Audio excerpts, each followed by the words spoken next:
I was with my ex for a while, but it ended, and I learned that she had gotten pregnant with our daughter.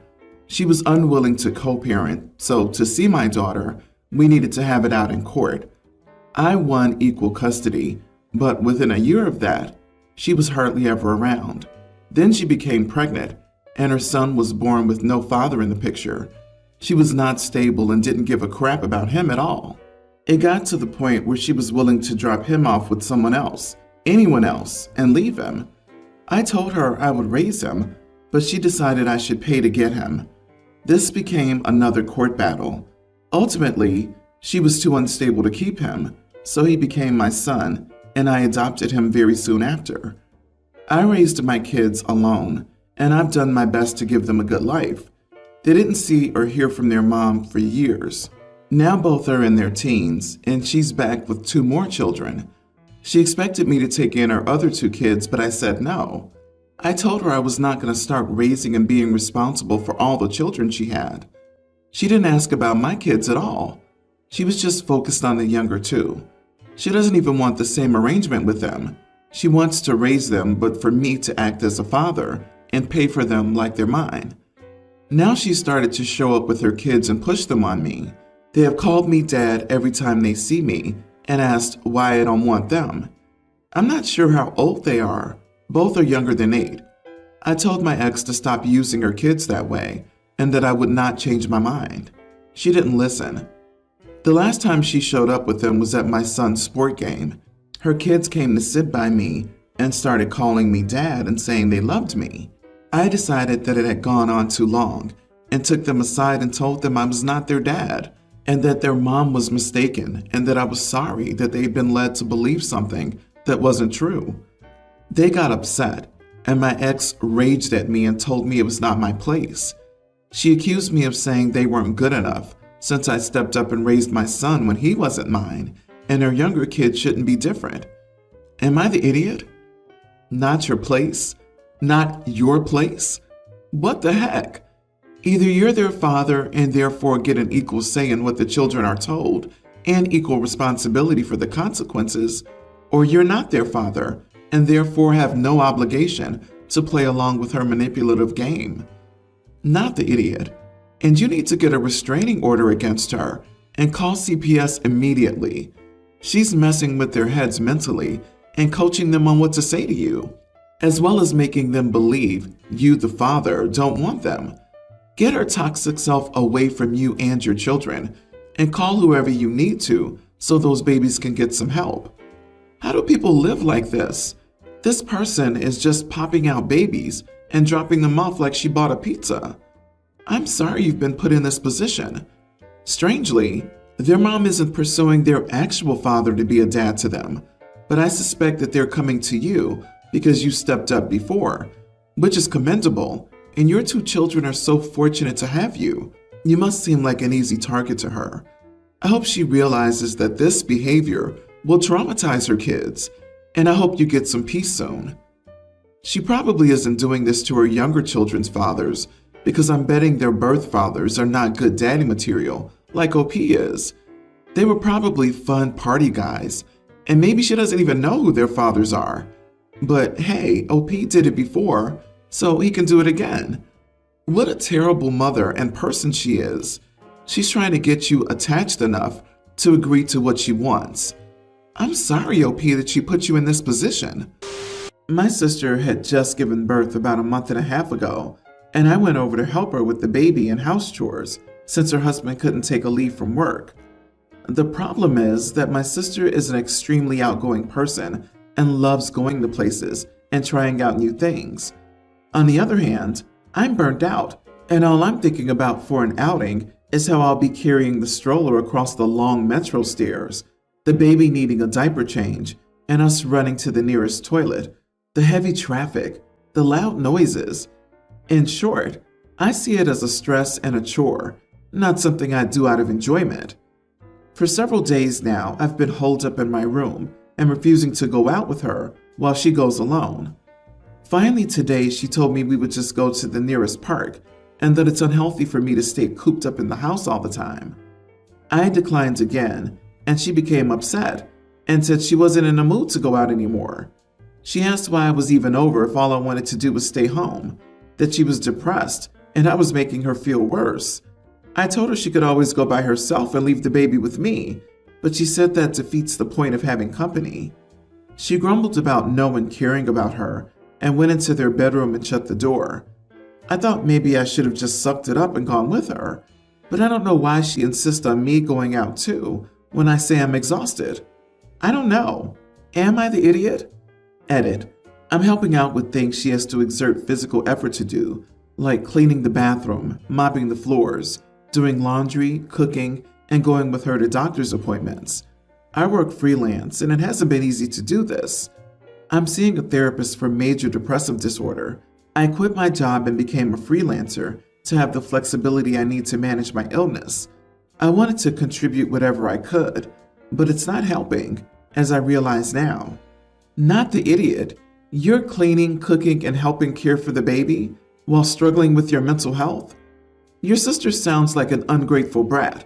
Most parents would kill to have someone take some of that work off their plate, not complain that you won't be their unpaid nanny during social excursions too. I'd go back home and dial your help down to cleaning and delivering meals once or twice a week. Her husband or someone else can step up for the rest. Going to the park shouldn't really be a chore. Your sister just had a baby. It's wonderful that you want to help her with the baby, but most people forget that a new mother needs more help than just with the chores and the baby. They need human interaction. I'm a first-time mom myself, and I'm going stir-crazy in my house alone with the baby, and I'm not an outdoorsy, outgoing person. Your sister needs to get out and do something to feel like herself again, and not just be a mother. When you're gone, she'll probably not be able to go out by herself with the baby easily. You are the idiot. This isn't about you, and if you were going to make it about you, you shouldn't have offered your help. OP, she's telling you clearly that the help she needs right now is having someone go with her and get her out of the house. So yeah, maybe it's a chore. Just add it to the list with the cooking and cleaning and muster up the strength for one outing a day. Or maybe it's time to ask yourself what you're really contributing by sticking around.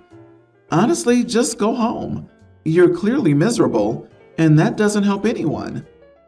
Holy crap, there are a lot of people on this thread who seem to have zero understanding of an introvert's need for solitude to recharge, and the idea that not everything is black and white, all or nothing. Wow, people!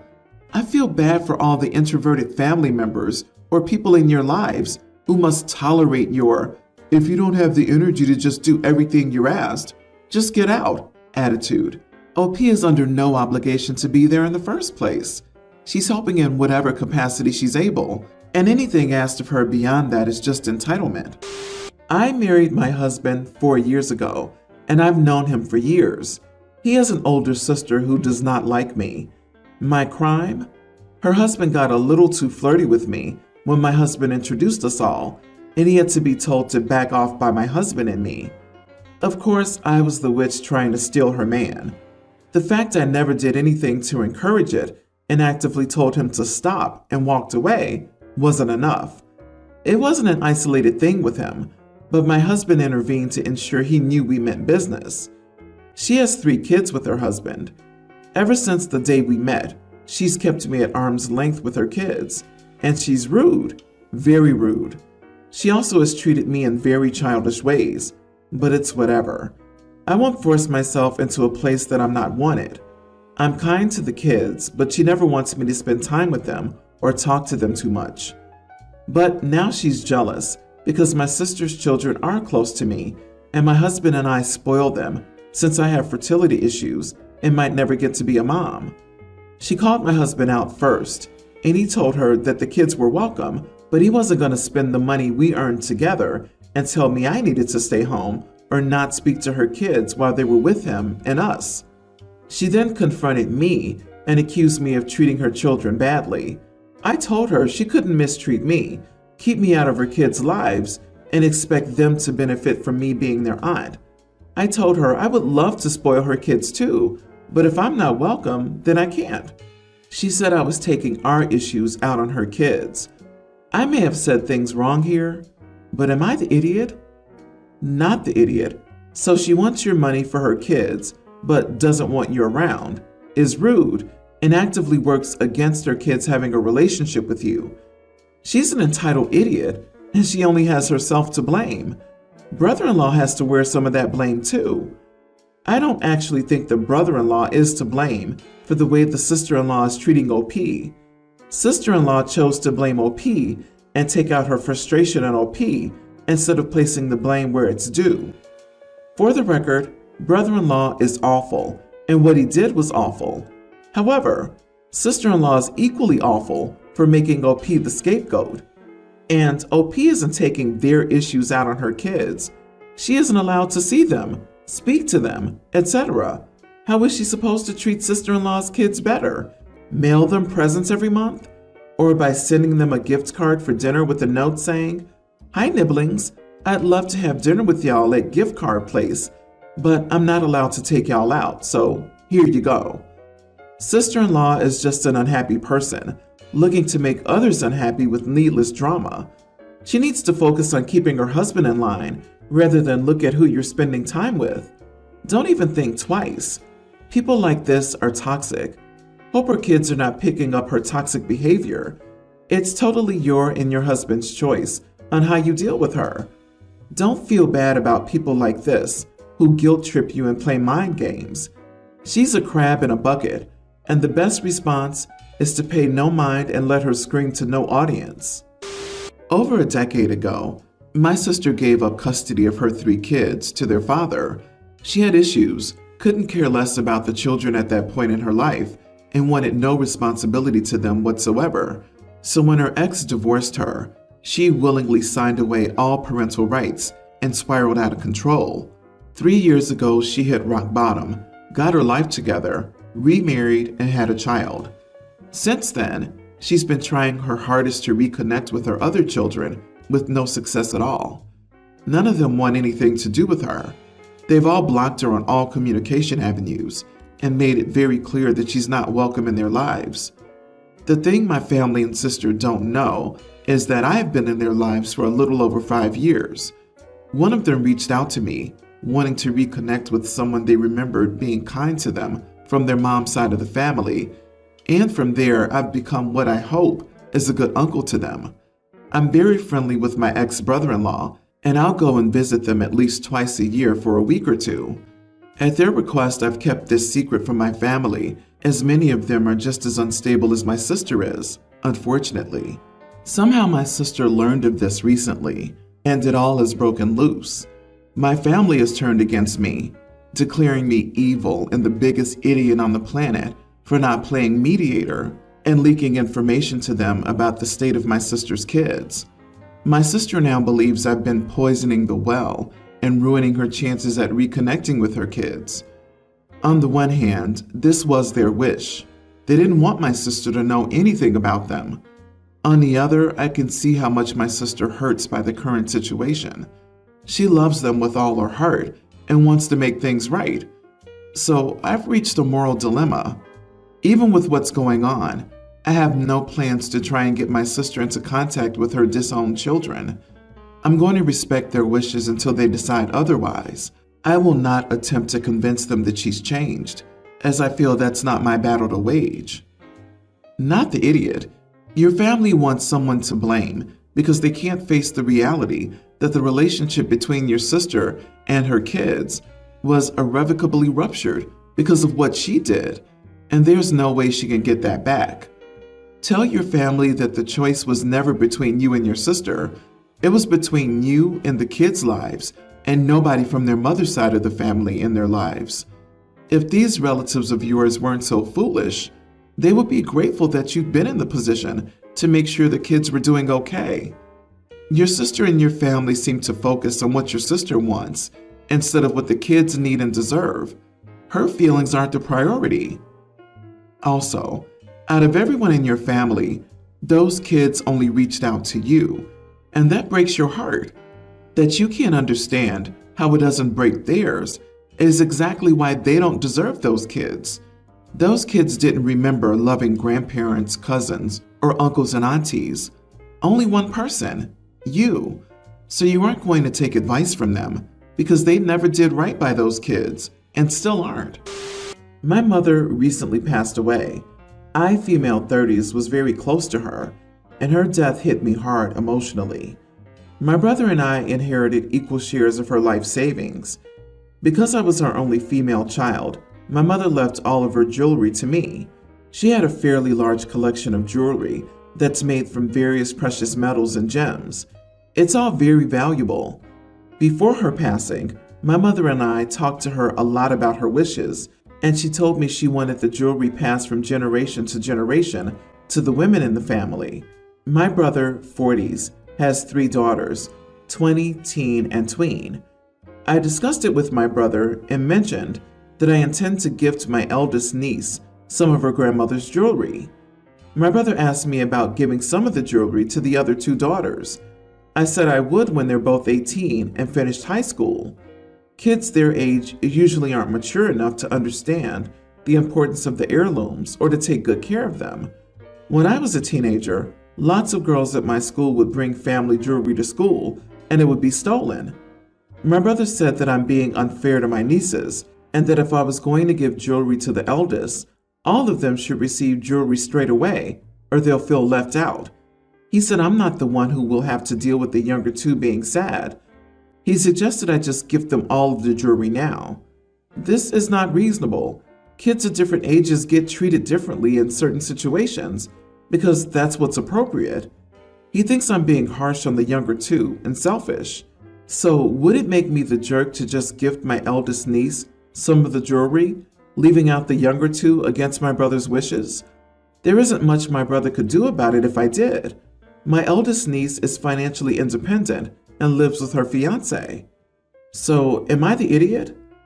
Edit to add, for those asking why I don't wait until the youngest is 18, I want to gift my niece some of the jewelry before she gets married next year. There's a matching set with earrings and a necklace, which she's very fond of, and I think it would mean a lot to her if she got to wear them at her wedding. Not the idiot. I would treat it almost like a trust. Put aside the other girl's jewelry and follow up with your mother's wishes. The nieces are old enough to understand that they will get it in the future. P.S. Sorry for your loss and your brother compounding the stress. Please consider that he may be upset about the whole situation still as well. She left it to you. Maybe this is why. Besides you inheriting the jewelry and not your brother and them, therefore being legally yours, it's not an uncommon practice to gift them once the children are mature enough. You've also raised a very legit concern. The jewels being stolen in school because your nieces chose to wear them there. You are the idiot. He's right. He has 3 daughters, 1 adult, 1 teen, and 1 preteen. If you give this gift from grandma to one, the others will be upset. And like he says, you won't be the one who has to deal with it. He will. I do think you need to respect the parents' wishes here, but as it stands, you're thinking you know better than the parent here. Also, it's very misogynistic that only the women in your family can inherit the jewelry. What if a boy likes to wear jewelry and would like to have it? Does no one else think brother wants to sell the jewelry? Like, he got an equal inheritance, but then she gets this extra valuable collection of jewelry in addition, and he's feeling salty about it. He can't confiscate the jewelry from adult children, but he could take it from minors. Like, this doesn't have to do with the younger girl's feelings at all.